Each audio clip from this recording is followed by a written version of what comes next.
ओम गणेशाय नमः। ओम नमः शिवाय। मैं निखिल ज्योतिष आचार्य आप सभी का मेरे चैनल पर पुनः स्वागत करता हूं। आशा करता हूं कि आप सभी स्वस्थ होंगे।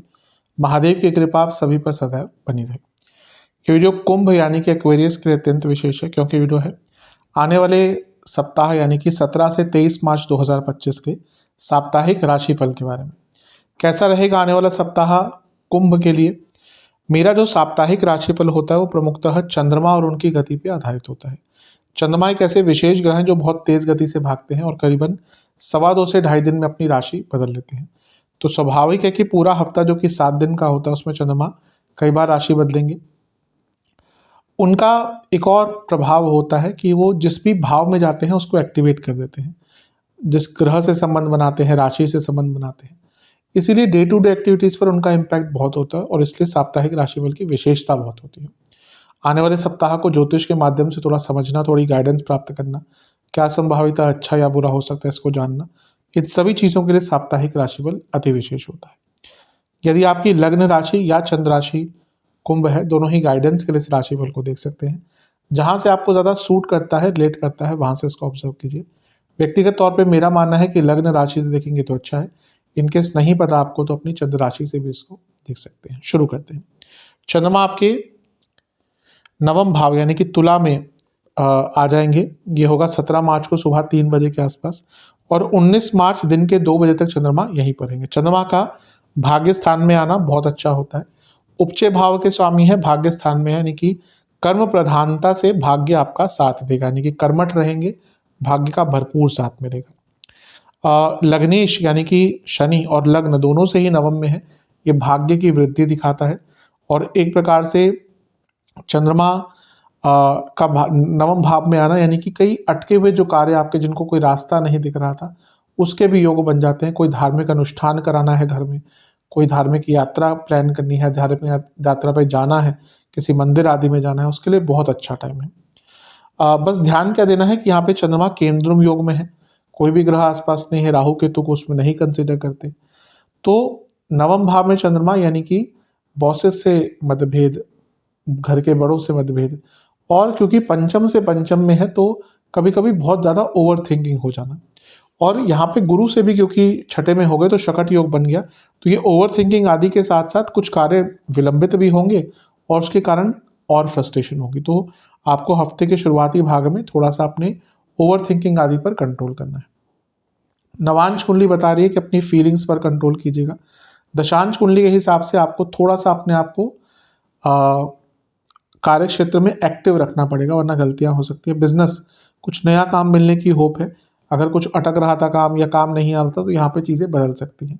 जहाँ तक लव लाइफ की बात है, थोड़ा सा कम्युनिकेशन पर ध्यान दीजिए, कमी दिख रही है। वैवाहिक जीवन, एक ही दिक्कत दिख रही है कि परेशानी दिख रही है कि आप बहुत ज़्यादा बहस करते हैं। कभी कभी लेट गो करना बहुत अच्छा होता है। स्टूडेंट्स, एक सौम्यता पूर्ण रवैया रखिए। अभी लग रहा है कि आपके अंदर ईगो बहुत आ रहा है, इस पर काम करना पड़ेगा। सेहत की जहाँ तक बात है, नसों के रोग तंग करेंगे और पेट के रोग तंग कर सकते हैं और जोड़ों का दर्द तंग कर सकता है। सर्वाष्टक में आपका 11वां भाव अत्यंत बली है। ये बता रहा है कि कहीं ना कहीं से अचानक से धन का लाभ आपको मिल सकता है, क्योंकि चंद्रमा भी अच्छे स्थान में है, भाग्य स्थान में है। 19 तारीख दिन के करीबन 2 बजे के आसपास चंद्रमा आ जाएंगे आपके 10वें घर में यानी कि वृश्चिक में, और 22 तारीख सुबह के 2 तक चंद्रमा यहीं पर रहेंगे। चंद्रमा का 10वें भाव में आना एक प्रकार से अच्छा ही माना जाता है। चंद्रमा फिर से देखें तो आपके उपचय भाव के स्वामी हैं, उपचय भाव में आ गए, फिर से कार्य को गति मिलेगी। लेकिन यहाँ पे चंद्रमा पर इम्पैक्ट देखिए, एक तो नीच के हो गए, ऊपर से केंद्रुम योग फिर से बना हुआ है। अच्छी चीज़ क्या है, गुरु से केंद्र में है तो गजकेसरी योग बन गया, गुरु की पूर्ण दृष्टि भी है और गुरु लाभेश और धनेश है, तो धन प्राप्त होगा, लाभ प्राप्त होगा, इसमें कोई दो राय नहीं। शनि की दृष्टि भी है, शनि लग्नेश होने के नाते तो सपोर्ट करेंगे, लेकिन यही शनि 12वें घर के स्वामी और शनि का प्रभाव विष दोष क्रिएट करता है। तो जहां एक और आप थोड़ा सा आगे अवश्य बढ़ेंगे, लेकिन शनि का प्रभाव थोड़ी सी उदासीनता लेकर आ सकता है और खर्चे आपके बढ़ा सकता है। पर ये कह सकते हैं कि गुरु के कारण बहुत चीज़ों से निकलने का भी आपको अवसर प्राप्त हो जाएगा। चंद्रमा नीच के हैं और 10वें घर में है, केंद्र योग एकाग्रता की कमी दिखा रहा है कार्य क्षेत्र में, तो आपको बहुत एकाग्र होकर काम करना है और किसी की बातों में नहीं आना और उदासीनता की तरफ नहीं जाना। कोशिश करना है कि अपने मन को सकारात्मक रखना है, अपने पूरे स्वरूप को सकारात्मक रखना है। नवांश कुंडली बता रही है कि केवल और केवल अपने ऊपर ही ट्रस्ट करना है, किसी और के ऊपर नहीं। दशांश कुंडली कार्य क्षेत्र में ओवर थिंकिंग, ओवर एनालाइजिंग, इसके कारण दिक्कतें होंगी। बिजनेस की जहाँ तक बात है, आपको कुछ बदलना पड़ेगा, बदलाव करना पड़ेगा, रिस्क लेना पड़ेगा अगर कहीं पे रुक गए हैं, आगे नहीं बढ़ पा रहे हैं तो। लव लाइफ, कंटेंटमेंट पर काम कीजिए, बहुत मन को कंटेंट रखना पड़ता है अगर आप आज के टाइम में सर्वाइव करना चाहते हैं रिलेशनशिप में। तो वैवाहिक जीवन, सौम्यता अपने वाणी में रखिएगा, सौम्यता व्यवहार में रखिएगा, कब आपको पता नहीं चलेगा आपने कुछ मजाक में बोला और झगड़ा हो गया। स्टूडेंट्स, एडिक्शंस पर काम कीजिए, एडिक्शंस पे कंट्रोल कीजिए। सेहत के दृष्टिकोण से कफ रोग, हृदय संबंधित रोग, इंडाइजेशन, लिवर की प्रॉब्लम बनी रहेगी। सर्वाष्टक में आपका 11वां घर बली है, 10वें घर में चंद्रमा है। जो लोग कुछ नया बिजनेस स्टार्ट करना चाह रहे थे उनके लिए यहाँ पे कुछ नए योग बन सकते हैं।